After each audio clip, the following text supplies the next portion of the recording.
Bon, bonjour tout le monde. À soir, on va faire une petite écoute, peut-être une petite analyse de l'interview de Luc Boileau, notre Arruda numéro 2, qui semble très compétent pour dire des trucs qui semblent avoir aucun sens, selon moi.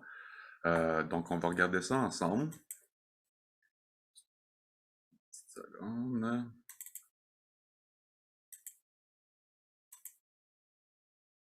Et c'est parti. Première question d'abord, avant d'arriver à vos recommandations sur les allègements ou pas, est-ce qu'on est effectivement arrivé au pic des hospitalisations et qu'à partir de maintenant, vous croyez que ça va redescendre? En fait, on l'espère. Les données nous montrent que, en toute vraisemblance, là, on serait déjà en décroissance au niveau des hospitalisations, mais ça fait pas longtemps. Alors, il faut rester prudent avec ça. Mais normalement, là, ça devrait continuer à descendre. De sorte que ce que ça veut dire, c'est que le nombre de cas là, dans la communauté qu'il y a eu, lui, il est en arrière de nous. Parce que ça prend toujours quelques jours avant de se transformer en maladie assez grave pour justifier l'hospitalisation.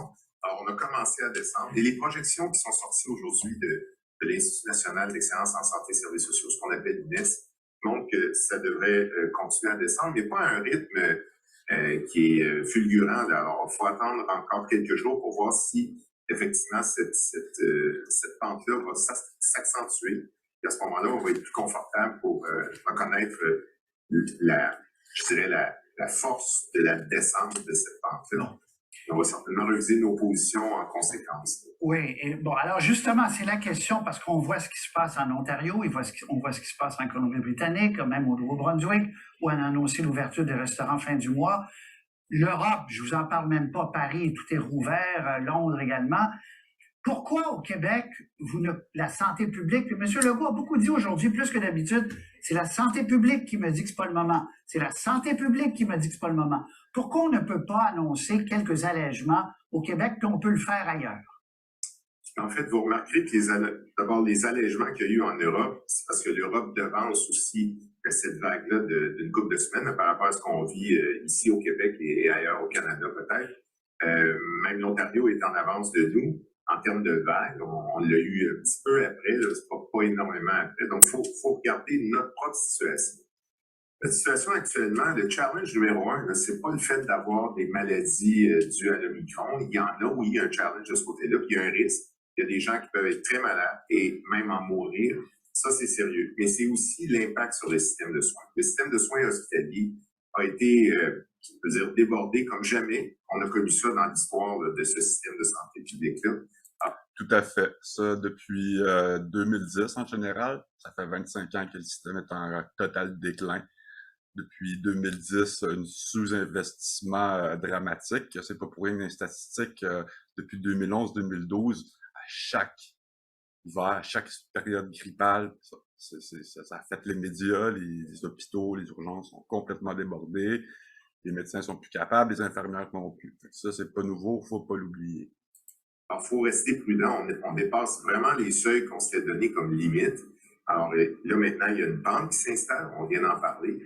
On va espérer qu'elle continue. Ça ne veut pas dire qu'on n'est pas capable de prendre des décisions ici au Québec. Au contraire, on a toujours montré, je pense en tout cas mon prédécesseur et les équipes qui ont entouré tout ça, qu'on est capable de prendre ces décisions-là. Oh oui. Et le moment aujourd'hui n'est pas le bon moment pour dire, voilà, on va faire ça. Je vais vous montrer un tableau sur les lits disponibles par million d'habitants que vous connaissez mieux que moi, là. Le Québec traîne de la patte. Là. Il y a moins de lits par habitant ici qu'il y en a en Ontario, qu'il y en a, on va voir le tableau, au Japon, c'est 12 800. Au Québec, c'est 1868. On est en queue de peloton. Ce qui fait que la proportion de lits COVID au Québec est plus grande que même en Ontario. On a un autre tableau, c'est 21%. Presque le quart des lits actuellement sont occupés par des lits COVID, alors qu'aux États-Unis, c'est 16, avec plus d'hospitalisation. Ontario 13, la France 7. Est-ce que c'est pour... Si ça, c'était mieux, ce paysage-là du système de santé au Québec, est-ce que vous seriez prêt à alléger plus maintenant? C'est clair que, d'abord, je ne vois pas le tableau, là, mais je connais les données. Ce que je veux vous dire, c'est que c'est clair que la capacité du système de soins est un déterminant important. Vous venez de le mentionner, on est surchargé en proportion du nombre de lits qu'on a. Et considérant que c'est devenu le problème de santé publique numéro un, c'est pas un problème. C'est devenu le problème de santé publique numéro un, le nombre de capacités de lits au Québec. Regardez bien ce qu'il va dire. En fait, là, la grosse partie de pourquoi qu'on pourrait pas avoir des allègements comparativement aux autres places, c'est vraiment à cause de cette problématique-là, qui est de leur faute, pas de la nôtre. C'est pas une raison pour nous là, de continuer à nous enfermer, puis les vacciner, on les bâche bien raides, plus de vie, plus rien. Les restaurateurs sont tous en train, c'est leur coup de grâce, les bars, les gens sont plus capables. En gros, il va quasiment nous dire que c'est un petit peu de la faute du système hospitalier de santé qui n'est pas capable de fournir. Mais ça, c'est de leur faute, c'est pas de la nôtre. De santé publique parce que il faut qu'on a juste des gens de COVID, mais c'est aussi le fait qu'il y a beaucoup d'autres mondes qui doivent avoir accès à des services hospitaliers.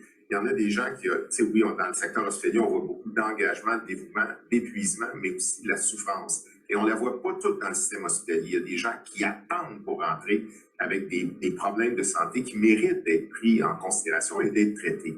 Alors, il faut vraiment... D'être pris en considération. Est-ce que vous l'avez fait, vous, ce gouvernement et tous vos prédécesseurs? Pas vraiment. Un cri d'alarme depuis longtemps, vous n'avez rien fait du tout. Rien fait. S'assurer qu'on ne fait pas juste surfer sur un système hospitalier qui ne garde que les patients de COVID. Non, je comprends.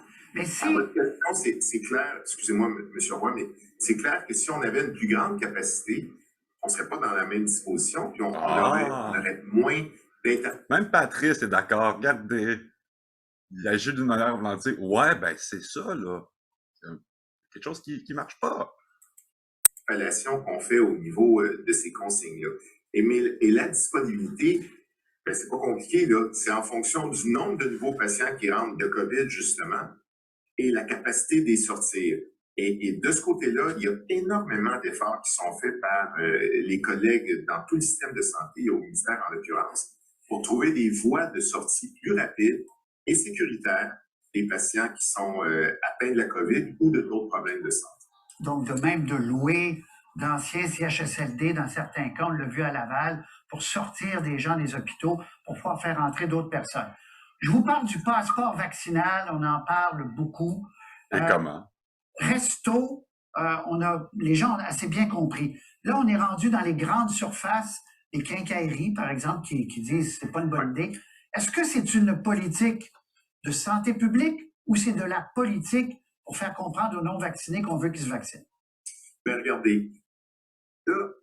Si on regarde l'effet sur ce système de santé-là, l'effet actuel, récent et toujours actuel, c'est que, et les données vont tous dans ce sens-là, c'est que les patients qui sont hospitalisés, vous parliez là, de toutes ces personnes qui sont hospitalisées, il y en a le tiers qui sont des personnes non vaccinées et qui représentent, somme toute, autour de 7,5% de la population adulte au Québec.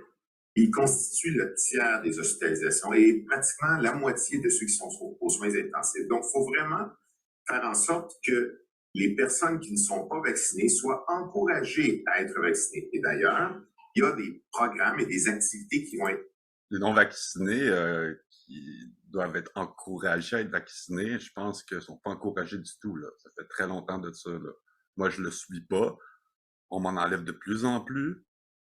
Puis plus que jamais, ça m'interpelle pas, là. On n'essaie pas de m'encourager du tout, là. Puis c'est pas convaincant, puis vraiment pas. Menées, qui ont déjà été menées et qui vont être relancées avec, je pense, beaucoup d'énergie pour aller chercher le plus la conviction possible des gens qui sont pas vaccinés pour les vacciner, d'une part. D'autre part... Oui, mais là-dessus, sur la première part, là, votre première... Le seuil, au départ, moi, je me souviens, Dr Arruda disait 85 % je vais être responsable, je vais être content.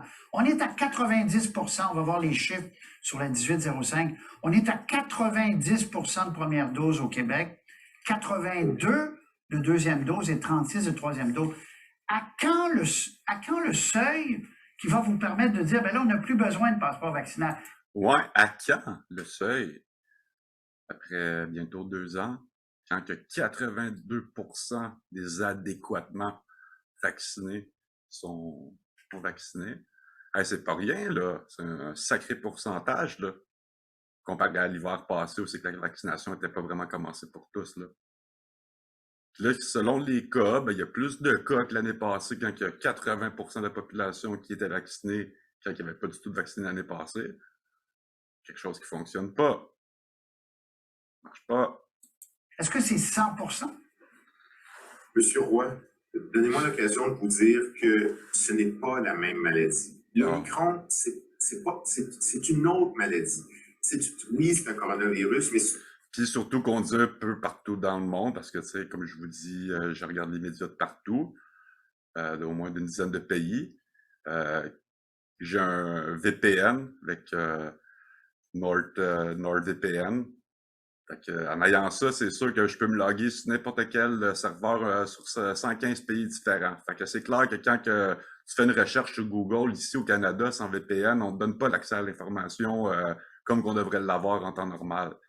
Partout dans le monde, présentement, sont en train de dire que l'Omicron est à 50%, à 80% moins, comment je pourrais dire, dangereux que le Delta ou le virus souche en tant que tel. On compare même plus ça à une grippe, on compare ça à un rhume. Ben oui, là, il est plus contagieux, beaucoup plus contagieux. Puis en fait, c'est un bon signe, fait qu'on devrait comme laisser aller les choses, là. Puis je sais pas. Je sais pas. C'est une expression très différente. Et le virus a assez changé pour changer le pattern de la maladie. D'abord, son expression clinique, sa sévérité, bien sûr, mais énormément sa contagiosité et aussi sa résistance aux vaccins que nous avons actuellement. Ce n'est pas une résistance très forte. Les vaccins sont très efficaces pour prévenir, d'une part, l'infection, oui, à un certain niveau, mais surtout le risque d'hospitalisation et le risque d'issue dramatique, comme la mort. Fait que là, alors, on continue à vacciner en masse, là. Pratiquement vous dire que, ça c'est comme une évidence, là, on s'entend, là, que les premiers vaccins, ils ont été faits contre le virus souche, en fait, qui était, selon eux, efficace contre le Delta. Là, un petit peu moins, mais il y a quand même une efficacité sur l'Omicron contre les hospitalisations. On n'est plus vraiment en train de combattre là, un virus ou quoi que ce soit, là.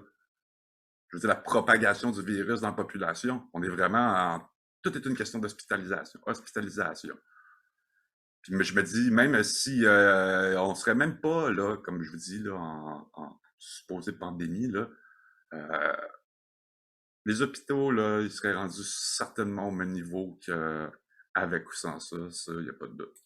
Les vaccins sont vraiment efficaces pour ça.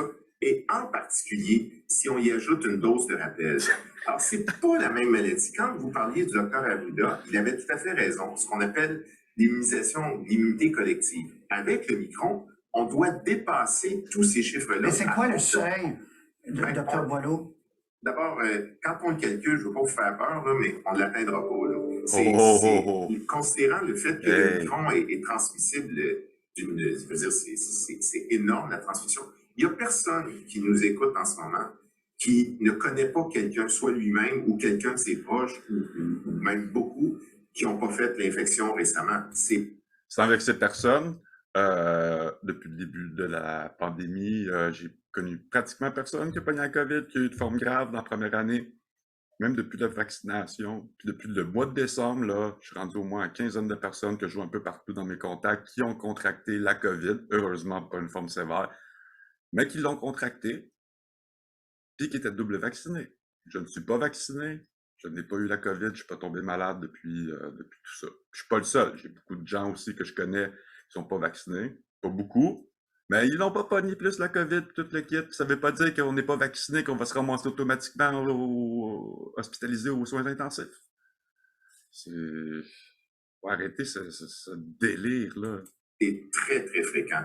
Alors, pour arriver à une capacité collective de dire très bien, on est tous immunisés puis on peut tout laisser tomber, on y arrivera probablement pas. Toutefois, il va y avoir un niveau qu'on va atteindre progressivement où ça va être acceptable pour la société, d'avoir des gens qui, malheureusement, pour la plupart, ou en tout cas un Quand très la grand grippe nombre, font le choix n'existera de plus, ne pas être vaccinés, tu sais. ben, qui vont attraper l'infection et qui vont débouler vers OK. l'hospitalisation et Donc, pire encore. il y a un moment où on n'exigera plus un passeport vaccinal pour aller soit à la SAQ ou dans une grande surface. Il y a un moment où on va dire, OK, là, on a fait ce qu'on pouvait, mais Après 7-8 ans, peut-être que ça va être efficace. Combien de temps? 2 mois encore? Jusqu'à cet été? Jusqu'à l'année prochaine? À tout jamais? ça peut, dans votre esprit, cette obligation-là dure combien de temps? Dans mon esprit, cette obligation-là n'est pas à la veille d'être levée. On doit s'assurer dans la progression du temps. J'essaie de ne pas être trop. Regarde, je regarde déjà, je vais vous dire ça. Faut s'assurer. J'essaie de pas trop. Regardez, je vais vous dire ça. Je vais vous dire ça. Et là, que les gens qui sont pas vaccinés, là, ils puissent soit se faire vacciner, ou s'il faut qu'ils développent, ça a l'air d'être leur choix, développer l'infection, ben qu'ils la développent tout en. Personnellement, oui. Même que ça fait quasiment un bout que je souhaite d'avoir la COVID, puis je me dis, ben, gars, je me pognerai, puis pas comme si on savait depuis le début que si tu pognes la COVID, même sans être vacciné, que tu as 90% de chances de mourir, ou d'avoir une forme sévère, ou même 50%, ou même 20%. Présentement, là, le taux là, de mortalité là, de quelqu'un qui pognerait la COVID, là, de mortalité, là, je parle pas d'effet sévère, là, c'est de 0,5%. C'est même pas 1%. Chris, c'est quoi, là, cette peur-là, En même temps, fait qu'il faut réduire, les aider là, à réduire leurs contacts. Je veux pas être paternaliste là-dedans, mais puis ça, c'est pour eux autres, mais c'est aussi pour tout le monde. Ouais. Parce que si tout ce monde-là décide de faire l'infection en même temps, ben le système de santé, il va craquer. Puis là, il décide de faire l'infection tout en même temps. Comment c'est possible, franchement? C'est quoi la logique?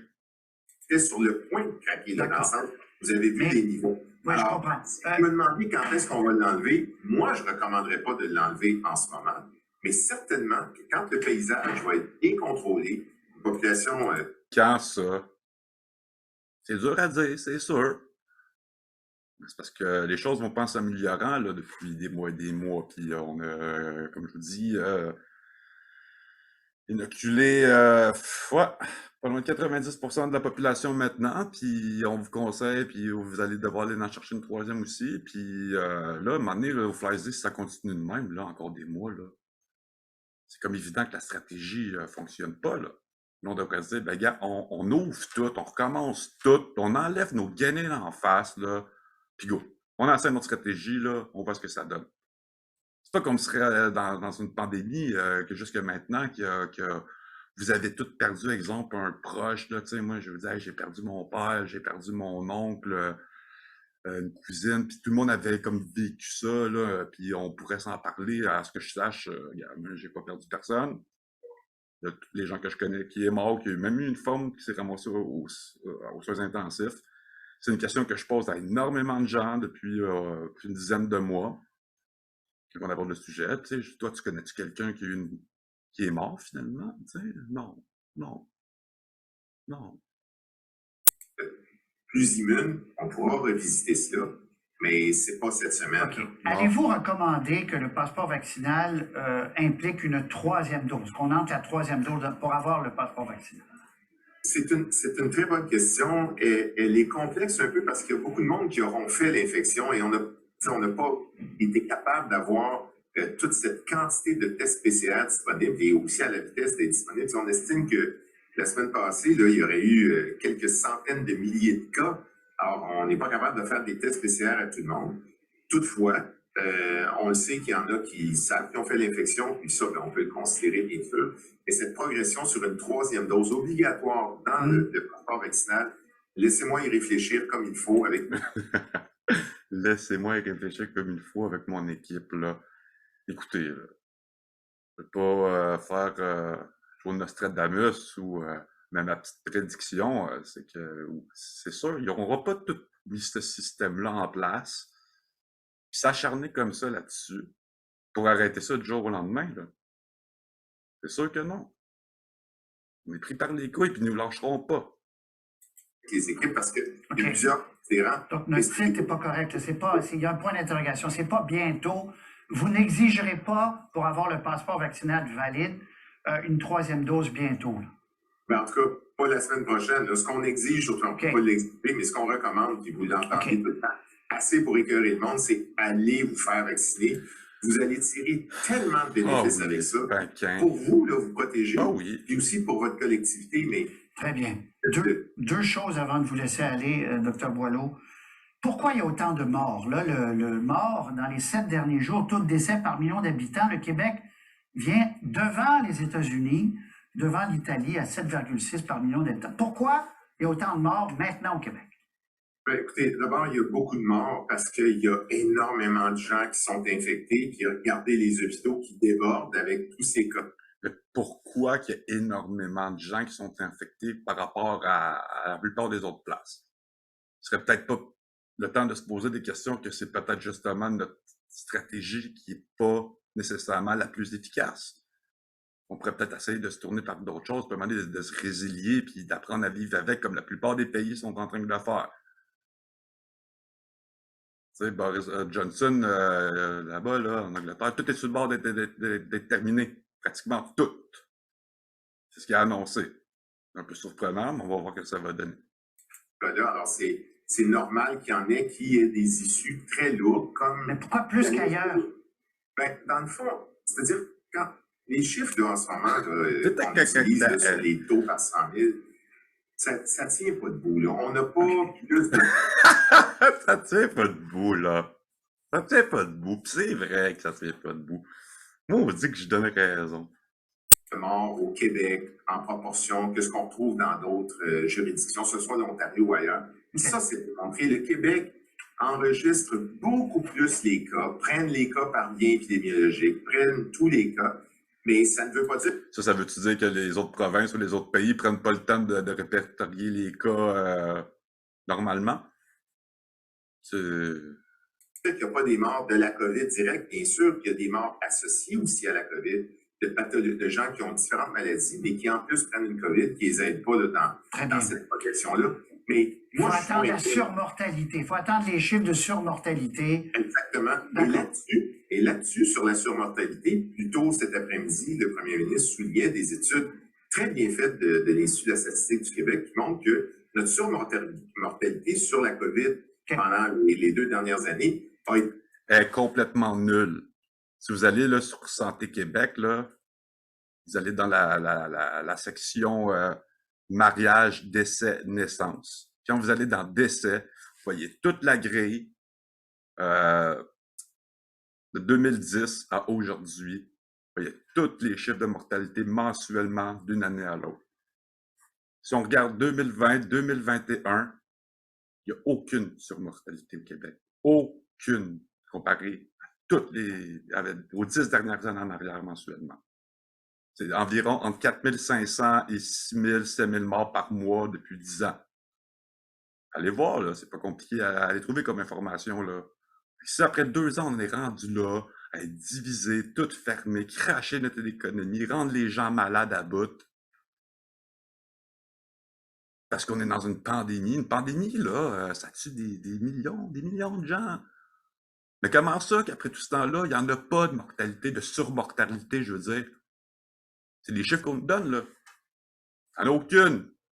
Aucune. Si on serait passé, là, depuis les derniers mois, là, d'une moyenne de 4500, 7000 morts par mois, on serait passé peut-être à 15 000, 17 000 pendant peut-être quelques mois, puis tout, là, tu sais, là, ouais, je pense que, tu sais, en tout cas. Et bien meilleur que bien d'autres juridictions, et en particulier les États-Unis, même que le Canada et même que l'Ontario. Donc, on n'a pas une inquiétude là, de ce côté-là. On n'a pas une inquiétude sur la surmortalité. On n'est pas tellement inquiet, mais on vous fait subir tout ça. Très bien. Avez-vous des données, avez-vous assez de données sur la qualité de l'air dans les salles de classe pour être satisfait, Dr Boileau? Attendez. Ça fait 15 mois qu'on en parle, de ça, là, des systèmes de purification dans les écoles, puis tout. Qu'est-ce qui a été fait? Pas grand-chose. Du moins, rien pas tout. La seule solution qu'ils ont trouvée jusqu'à maintenant, là, c'est que dites à vos enfants d'emmener une petite laine là, parce qu'il fait moins 15, moins 20 dehors pour ouvrir les fenêtres. C'est le moyen qu'on trouvait logique maintenant, jusqu'à maintenant. On en a beaucoup. Il y a un souci sérieux qui est mené par les autorités du ministère de l'Éducation avec la complicité de tout le réseau scolaire pour faire en sorte de s'assurer que les meilleures conditions soient mises de l'avant pour faire de la ventilation dans les écoles. Alors, il y a des progrès de ce côté-là qui ont été faits, assurer la présence d'échanges d'air. Il y a des technologies, des fois, que les gens revendiquent, mais qui n'ont pas beaucoup d'effets et même qui pourraient être un peu dangereuses. Mais le ministère de l'Éducation distribue beaucoup des capteurs de CO2 dans les classes qui étaient à risque. Mais vous êtes à l'aise, là. Il me reste 30 secondes. Vous êtes à l'aise avec la situation actuelle? Moi, je pense que la situation actuelle n'est pas une situation dramatique, c'est une situation complexe qui mérite. Pas dramatique, mais complexe. Tout ce qu'on est en train de vivre pratiquement, selon lui, c'est pas dramatique. C'est pas dramatique pour eux autres, ça a l'air. Hein? Eux autres, je pense qu'ils vivent dans une autre réalité. Être corrigé avec une progression sérieuse et le leadership qui est pris, je pense, du côté de l'éducation est sérieux de ce côté-là. Et le sport, les jeunes attendent ça avec impatience. Oui, les jeunes, les enfants. Le sport, là, on reçoit des témoignages. C'est pas en leur faisant porter des masques à longueur de journée à l'école, des isolés de leurs amis pratiquement. Sans doute, leur laver les mains au purel à chaque jour, de ne pas se toucher. C'est des enfants. Il n'y a rien de plus normal à cet âge-là de se mettre les mains dans la marde de façon de parler, là, jouer dans le sable, puis bouffer de la terre, puis de se gaver de bactéries, finalement. C'est ça qui endurcit un système immunitaire. Ça, c'est le même pour pas mal tout le monde aussi, là. Là, depuis tout le temps qu'on porte des masques, on nous demande de nous laver les mains, la distanciation sociale, à plus serrer des mains, toucher personne. Là, je pense que, mon Dieu, hey, vive la progression pour affaiblir ton système immunitaire. Non, c'est pas une bonne solution. Là. Chris, je sais, là, je suis pas scientifique, là, mais c'est une logique. Raisonner un peu, là. Très émotif, de jeunes qui n'en peuvent plus. Oui, et ils ont raison. Là. Il y a quelque chose de... Ils ont raison, puis ils nous disent tout le temps la même affaire. On le sait que vous êtes tannés, là. Tout le monde est tanné, puis nous autres aussi, puis tout, puis là, ben, regarde. Il n'y a plus de pandémie. Ça fait un esti de bout. Je vais vous faire une autre vidéo, d'ailleurs, comment que l'OMS, depuis le H1N1, a changé la définition d'une pandémie. À cette heure, on ne peut plus qualifier une pandémie selon vraiment le nombre de morts, mais selon le nombre seulement d'expositions au virus. Je vous prépare une vidéo là-dessus. Côté-là qu'on souhaite vraiment ouvrir, mais on est toujours dans la même dynamique. Plus on augmente les contacts dans la communauté, que ce soit, c'est pas les jeunes là, qui vont être bien malades, c'est les jeunes amènent ça à d'autres, ça touche des... Qui amènent ça à d'autres, aux adultes, aux plus vieux, qui sont rendus doublement vaccinés, triplement vaccinés, puis il faut protéger les gens qui sont vaccinés. Depuis quand il faut protéger les gens qui sont vaccinés? Puis pourquoi les vaccinés, aujourd'hui, ils ont peur des non-vaccinés? J'essaie de trouver un sens logique et rationnel à tout ça, mais j'en trouve pas. Les autres. Mais plus on augmente les contacts, plus on augmente les risques de réaugmenter tous ces cas-là et nous faire déstabiliser le système. Ou, après tout ce temps-là, c'est peut-être pas la bonne stratégie que vous employez, c'est peut-être justement ça. Le contact, l'immunité collective, puis... On le regarde attentivement. On espère être capable de donner des bonnes nouvelles pour toutes ces personnes-là. On espère. Le plus vite possible. Oui, on y passe toutes nos énergies. Ça n'a pas l'air. Et moi en premier, mais je ne suis pas le seul. Là, il y a toute une équipe qui regarde ça et qui est solide, puis qu'on regarde ça avec grande attention et énormément d'énergie. Indépendante. Hein? Une équipe indépendante. Totalement indépendante. Dr Luc Boileau, directeur... Totalement indépendant, directeur national de la santé publique du Québec. J'ai promis de vous laisser aller à 17h15 et 17h15. Merci. Merci d'avoir été avec nous. Ça me fait plaisir. Donc, voilà.